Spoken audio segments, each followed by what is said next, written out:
बातमी आहे सांगलीमधून। सांगलीमध्ये कृष्णा नदीच्या पाणी पातळीमध्ये वाढ झाल्याचं कळतंय। आर्यविन पुलाजवळ पाणी पातळी 15 फुटांपर्यंत आलेली आहे। पाटबंधारे विभागाची चिंता वाढली आहे। या पाण्यामुळे पाणी पातळी वाढल्यामुळे आता नागरिकांनी सतर्क राहावं असंही आवाहन केलंय। जिल्ह्यातल्या कृष्णा नदीच्या पाण्याची पातळी पुन्हा अर्धा फुटानं वाढलेली आहे। आयर्विन पुलाजवळ पाणी पातळी 15 फुटांवर पोहोचली आहे, तर परिणामी पाटबंधारे विभागाची चिंताही वाढल्याचं पाहायला मिळतं। आपल्यासोबत सांगलीतून विजय पाटील जोडले गेलेले आहेत। कृष्णामाई ओसंडून वाहते, काय सांगाल विजय? नक्कीच गेल्या काही दिवसापासून कृष्णा पात्राच्या शेजारी या ठिकाणी पाऊस पडत आहे, त्यामुळे कृष्णेच्या पाणी पातळीमध्ये वाढ होत आहे। काल रात्रीपासून अर्ध्या फुटाने कृष्णेच्या पातळीमध्ये वाढ झाली आहे, त्यामुळे पाटबंधाऱ्याची या ठिकाणी चिंता वाढली आहे। कारण का जे कृष्णा नदी पात्रावरती जे बंधारे आहेत छोटे मोठे, त्यांचे बर्गे सुद्धा या ठिकाणी काढण्याचं काम या ठिकाणी सुरू आहे। नक्कीच विजय, धन्यवाद। आपण पाहू शकतोय कृष्णेच्या पाणी पातळीमध्ये आता वाढ झालेली आहे। पुराचाही धोका दिसतोय सांगलीत। तर बातमी आहे पुण्यामध्ये मुसळधार पाऊस सुरू झालाय, त्यामुळे उजनी धरणाच्या पाणीसाठ्यामध्ये वाढ झालेली आहे। अशामध्येच आता उजनी धरणामधनं भीमा नदी पात्रात पाण्याचा विसर्ग सुरू केलेला आहे। हा विसर्ग आता वाढवलेला आहे। उजनी धरणामधनं नदीपात्रामध्ये जवळपास 21,000 क्युसेक वेगानं पाण्याचा विसर्ग केला जातोय। दरम्यान पंढरपुरात चंद्रभागेच्या पात्रात आज सायंकाळपर्यंत 25,000 क्युसेकनं विसर्ग केला जाणार आहे। त्यामुळे नदीकाठच्या गावांना जिल्हा प्रशासनानं सतर्क राहण्याचा इशारा दिलेला आहे।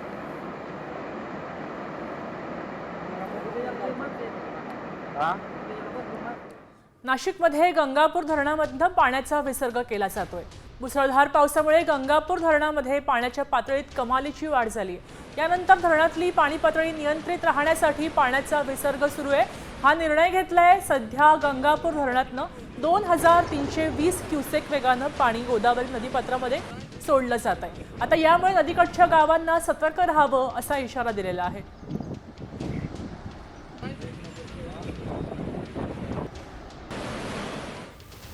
नाशिकमध्ये पावसाची अजूनही सुरुवात आहे। नाशिकमध्ये सलग तिसऱ्या दिवशी गोदावरीची पाणी पातळी वाढल्याचं पाहायला मिळतंय। गंगापूर धरणामधनं 2,300 क्युसेक वेगानं पाणी गोदावरी नदीमध्ये सोडण्यात येत आहे। त्यामुळे गोदावरीची पूर परिस्थिती कायम आहे। रामकुंड आणि गोदा परिसरामध्ये लहान मोठ्या मंदिरांभोवती पाण्याचा वेढा पाहायला मिळतोय। रामकुंड परिसरातली ही दृश्य आहेत।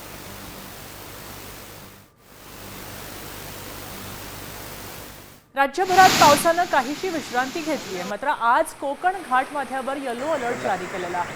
ठाण्यासह रायगड, रत्नागिरी, पुणे, साताऱ्यामध्ये जोरदार पावसाचा अंदाज आहे, तर दुसरीकडे मराठवाडा आणि विदर्भात सुद्धा अगदी तुरळक ठिकाणी वादळी वाऱ्यासह पावसाची शक्यता वर्तवलेली आहे। त्यामुळे नागरिकांना सतर्कतेचा इशारा हवामान विभागानं दिलेला आहे।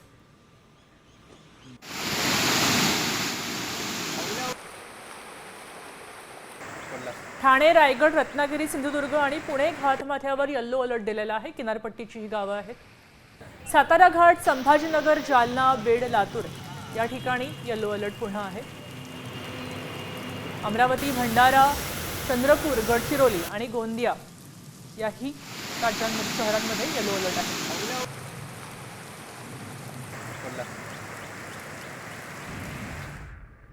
दुसरीकडे मनमाडमध्ये मुसळधार पावसाचा द्राक्ष बागांना आता फटका बसलाय। पावसाचं पाणी साचल्यामुळे द्राक्ष बागांना तळ्यांचं स्वरूप आलेलं आहे। द्राक्ष पिकावर यामुळे रोग उद्भवू शकतो। करपा, मावा असे हे रोग आहेत, यांचा प्रादुर्भाव या पिकावर होण्याची शक्यता वर्तवली जाते। त्यामुळे उत्पादनात घट होईल आणि झालेला खर्चही वसूल होणार नाही, अशी भीती आता द्राक्ष उत्पादक शेतकऱ्यांना सतावते। ढगफुटी झाल्यामुळे 2-3 दिवस रोजचा रात्रीचा पाऊस झाल्यामुळे तुम्ही बघू शकता डायरेक्ट तळ्याला स्वरूप आलं आहे आणि आमची खूप नुकसान झाली आहे। त्याच्या मुळ्या चोकअप होणं, डावणी, भुरी, त्याचे रोगाचे अजून पुढं येऊ शकतो रोग। सातारा जिल्ह्यामध्ये पर्यटन स्थळं सुरूच राहणार आहेत। पर्यटन स्थळांवरच्या बंदीबाबत घेतलेला निर्णय आता जिल्हाधिकाऱ्यांनी मागे घेतलेला आहे। बंदी नाही तर फक्त मार्गदर्शक सूचना जारी केल्याचं स्पष्टीकरण जिल्हाधिकारी संतोष पाटलांनी आता दिलेलं आहे। जोरदार पावसामुळे पर्यटकांची गर्दी पाहता हे काळजी घ्यायचं आवाहन केलेलं आहे.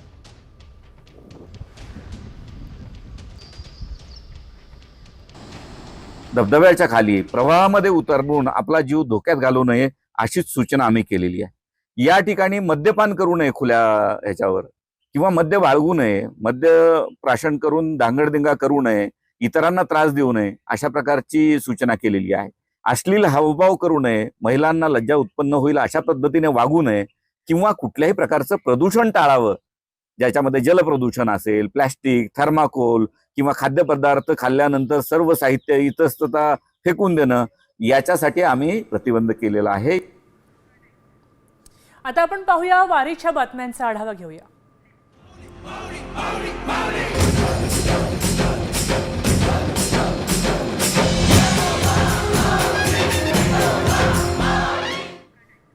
आळंदी संस्थानचे विश्वस्त योगी निरंजन नाथ यांची आता वारकरी, पोलीस आणि माध्यमांशी अरेरावी पाहायला मिळाली आहे.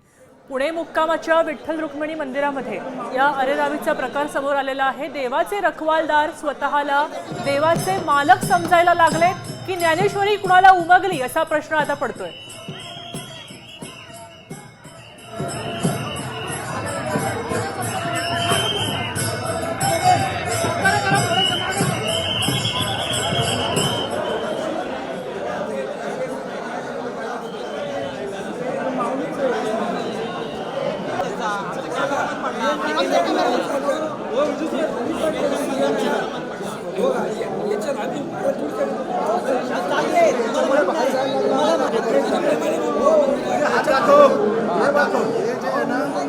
जे काही झालेलं आहे आम्ही निश्चितपणे त्याची माहिती घेऊ आणि आम्ही त्यांना विनंती करू, कारण आम्हाला तिथं महाराष्ट्र शासनानं जे नेमलेलं आहे ते मालक म्हणून आम्हाला नेमलेलं नाही आहे.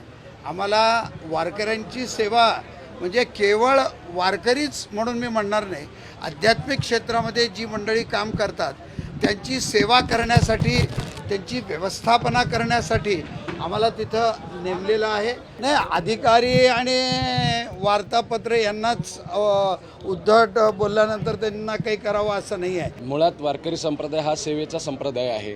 तिथं सेवा हा दारवंटा हे आम्ही शिकलेलो असतो. पण जर का कोणी ती मुजुरी करत असेल तर त्याच्यावरती त्यांना त्यावेळेस नक्कीच आम्ही समज देतो. कालचाही जो प्रकार झाला त्याच्यानंतर आम्ही बैठक त्वरित घेतली रात्रीच्या रात्री, आणि त्यानंतर दिलगिरी व्यक्त करण्यासाठी आम्ही आत्तासुद्धा एक मीटिंग घेणार आहोत. हा कार्यक्रम झाल्यानंतर त्या ठिकाणी आता यावर मुख्यमंत्री नेमकं काय म्हणालेत हे पाहणं महत्त्वाचं ठरतंय. अशा प्रकारची घटना घडली असेल तर ती भविष्यात घडू नये अशा प्रकारचा प्रयत्न केला पाहिजे. त्याकरता संबंधितांशी आम्ही देखील चर्चा करू. अनेक वेळा स्ट्रेसमध्ये, टेन्शनमध्ये अशा प्रकारच्या गोष्टी घडतात, पण त्या घडू नयेत. त्यामुळे आपणही मनावर घेऊ नका, पुढे घडू नयेत अशा प्रकारचा प्रयत्न आम्ही देखील त्या संदर्भात करू. दरम्यान पुण्यामध्ये 2 दिवस या पालख्यांचा मुक्काम असतो. याच पार्श्वभूमीवर पुणे पोलिसांचा मोठा बंदोबस्त तैनात करण्यात आलेला आहे. मोठ्या संख्येनं भाविक दर्शनासाठी येत आहेत. ज्या ठिकाणी पालख्या मुक्कामी असतात त्याच ठिकाणी पोलिसांचा चांगला बंदोबस्तही पाहायला मिळते. सुरक्षेच्या दृष्टिकोनामधनं काय तयारी आहे याचा आढावा घेतलाय आमचे प्रतिनिधी सचिन जाधव यांनी. पुण्यात संत ज्ञानेश्वर महाराज, संत तुकाराम महाराजांच्या पालख्या 2 दिवस मुक्कामे आहेत. त्या पार्श्वभूमीवर आपण पाहतोय की मोठ्या संख्येने भाविक जे आहेत ते दर्शनासाठी बाहेर पडत आहेत. एकूणच या ठिकाणी काल आणि आज 2 दिवस या पालख्या असल्यामुळं पोलिसांचा मोठा बंदोबस्त आहे. नेमका हा बंदोबस्त शहरात आज उद्या कसा राहणार आहे हे आपण जाणून घेणार आहोत. ॲक्च्युली कालपासूनच पालखी संत ज्ञानेश्वर महाराज आणि तुकाराम महाराजांची पालखी पुण्यामध्ये आहे. काल रात्री मुक्काम होता, आज मुक्काम आहे. उद्या पालखीचा मार्गक्रमण आज पुणे सिटीच्या हद्दीतून होणार आहे. परवा पालखी हे जाईल ग्रामीणच्या हद्दीमध्ये जवळपास जाईल. म्हणजे काही पालख्या उद्या जातील, काही परवा जातील. यासाठी एक मोठ्या प्रमाणावर बंदोबस्त लावण्यात आलेला आहे. त्याच्यामध्ये 4 अप्पर पोलीस आयुक्त दर्जाचे अधिकारी आहेत, 10 DCP आहेत, जवळपास 20 ACP दर्जाचे अधिकारी आहेत, 128 PI आहेत, देन 513 PSI API आहेत. त्याचबरोबर एकूण कॉन्स्टिब्युलरी 6,000-6,500 पर्यंत कॉन्स्टिब्युलरी आहे. 1200 होमगार्ड आहेत. कॅमेरामन किरण काजळेसह सचिन जाधव, साम TV न्यूज, पुणे. संतश्रेष्ठ गजानन महाराज यांच्या पालखीनं आज परळीमधनं अंबाजोगाईकडे प्रस्थान केलंय। दरम्यान ही पालखी अंबाजोगाईच्या रस्त्यावर असलेल्या घाटातून जात होती। या घाटातनं मार्गक्रमण करताना आता यंदा बरंच पाऊस झालेला आहे, त्यामुळे या घाटामध्ये निसर्ग फुललेला पाहायला मिळतोय। याच घाटातनं हातात भगव्या पताका घेतलेले वारकरी हरिनामाचा गजर करत मार्गक्रमण करतायत। अत्यंत नयन मनोहर अशी दृश्य आहेत, ड्रोनच्या माध्यमातून टिपली आहेत। हे दृश्य खास साम टीव्हीच्या प्रेक्षकांसाठी आम्ही दाखवतो।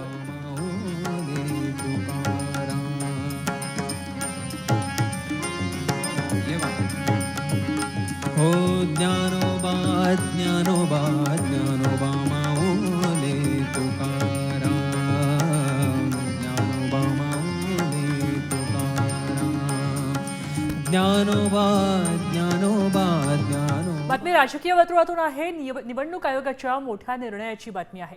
निवडणुका संपल्यावर 45 दिवसात सगळ्या प्रकारचं फुटेज नष्ट करण्यात येणार आहे। या फुटेजचा वापर करून चुकीची माहिती पसरवली जात असल्याची शंका आयोगानं व्यक्त केली आहे। त्यामुळे फुटेजचा गैरवापर टाळण्यासाठी हा निर्णय घेतलेला आहे।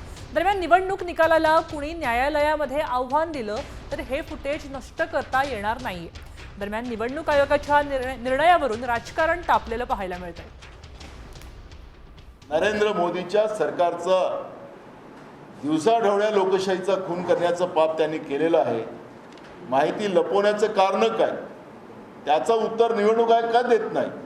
जनतेच्या मताच्या अधिकारावर जो डाका टाकण्याचं पाप नरेंद्र मोदीचं सरकार आणि भाजप जे करते आणि त्याला निवडणूक आयोग त्यांना साथ देते आहे, हे या सगळ्या प्रकरणातून स्पष्ट होते आहे। कुठलीही गोष्ट आली तर रडूबाई रडू, आक्षेप घेऊ, हेच काँग्रेसचं काम आहे, हेच महाविकास आघाडीचं काम आहे।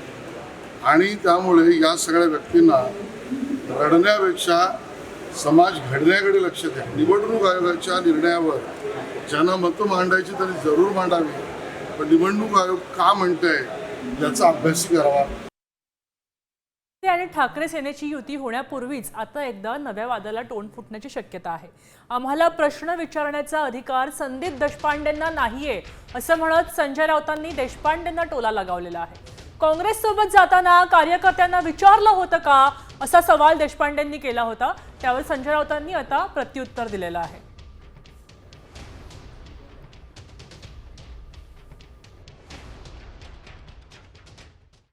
काल जो उत्साह दिसला तो ह्याच्या आधी कधी 1 वर्षापूर्वी नाही दिसला, ह्याच्या पूर्वी 2 वर्षापूर्वी नाही दिसला। 19 वर्ष झाली मनसे स्थापन, तेव्हा कधी उत्साह वाटला नाही। हल्लीच का तो उत्साह वाटायला लागला, याचा कधी विचार करणार आहोत की नाही आपण? अचानक उत्साह का वाटायला लागला, अचानक बॅनर का लागायला लागले? हेच संजय राऊत 4 महिन्यापूर्वी आम्हाला बोलले की बाळासाहेबांचा फोटो का लावतात, ते आमच्या मुनातने लावलेले तेव्हा, बरोबर ना? मग तेव्हा 4 महिन्यापूर्वी अचानक विचार बदलण्याचं कारण काय? अचानक सकारात्मक सगळे झाले, कारण काय? कोण काय बोलताय त्याच्यावरती आमच्या भूमिका ठरणार नाही। उद्धव ठाकरे आणि राज ठाकरे ह्या 2 प्रमुख नेत्यांमध्येच जो संवाद आहे बरं का, किंवा जो संवाद होणार आहे त्याच्यावर भूमिका ठरते। 20 वर्षापूर्वी, 19 वर्षापूर्वी, 18 वर्षापूर्वी आम्ही सुद्धा काँग्रेसबरोबर नव्हतो, पण महाराष्ट्राची गरज म्हणून 2019ला आम्ही एकत्र आलो। भारतीय जनता पक्षाने केलेल्या बेईमानी विरुद्ध आम्ही एकत्र आलो। एकीकडे संदीप देशपांडे असं वक्तव्य करतायत, मात्र दुसरीकडे त्यांनी एक ट्विट केले। मनसे ठाकरे सेना युती होणार असल्याची शक्यता आता वर्तवण्यात येते, कारण की मनसे नेते संदीप देशपांडेंनी सूचक ट्विट केलेलं आहे। राजकीय चर्चांना उधाण यामुळे आलेलं आहे। राज ठाकरेंच्या एका जुन्या भाषणाची क्लिप त्यांनी ट्विट केलेली आहे। राज ठाकरे हा स्वतःसाठी किंवा पक्षासाठी नाही, मराठी माणसासाठी म्हणून कोणाच्याही पायासाठी मी मराठी माणसासाठी, पण मुंबई महाराष्ट्रापासून स्वतंत्र करण्याचा जर डाव घेतला तुम्ही हातामध्ये तर मी पायही छाटेन। दरम्यान उद्धव ठाकरेंच्या किल मी या वक्तव्यावर अमृता फडणवीसांनी प्रतिक्रिया दिलेली आहे। आपला देश शांतताप्रिय आहे आणि राज्यामध्ये एक शांतताप्रिय पक्ष सत्तेमध्ये आहे, त्यामुळे आपल्याला कुणी मारेल असा विचार करण्याची गरज नाहीये। असं अमृता फडणवीस यांनी आता म्हटलेलं आहे.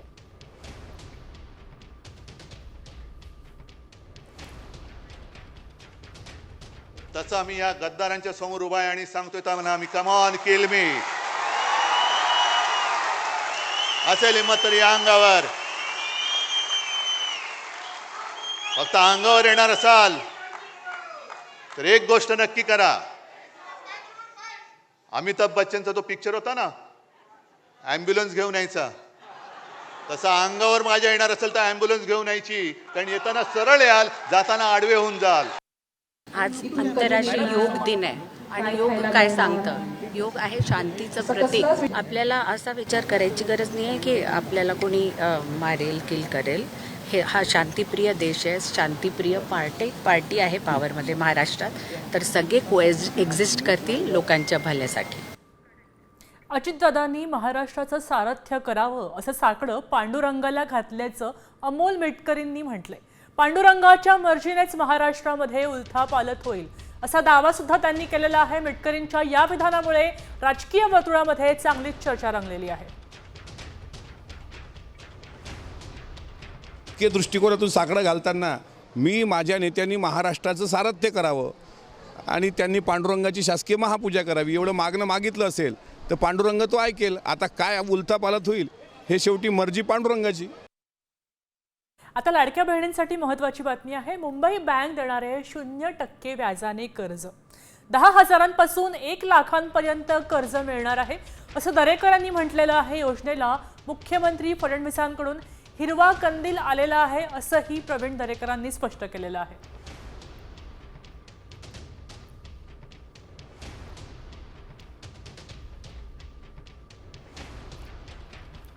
लाडक्या बहिणींना, थोडक्यात स्त्रियांना आता 0% व्याजानं कर्ज मिळणार आहे अशी घोषणा दरेकरांनी केलेली आहे. दरम्यान त्यांनी फडणवीसांनी या योजनेची पुष्टी केली आहे असंही सांगितलेलं आहे. लाडकी बहिणींना मुंबई बँकेकडून हे मिळणार आहे.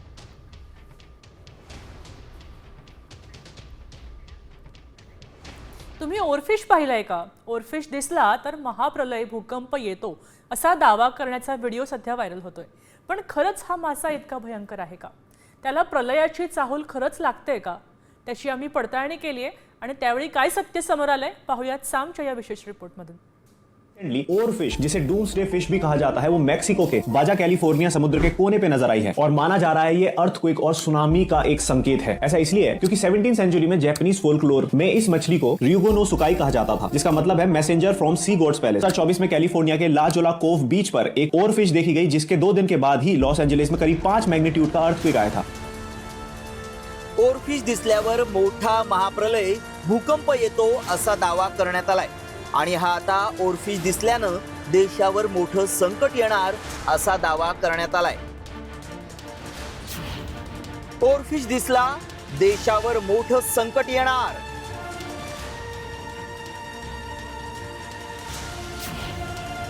महाप्रलय आणणारा ओरफिश मासा.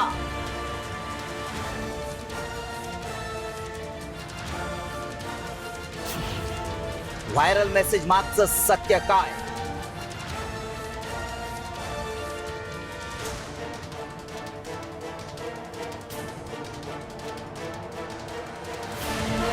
हा व्हिडिओ आणि मेसेज व्हायरल होतोय, त्यामुळे खरंच ओरफिश हा इतका खतरनाक मासा आहे का?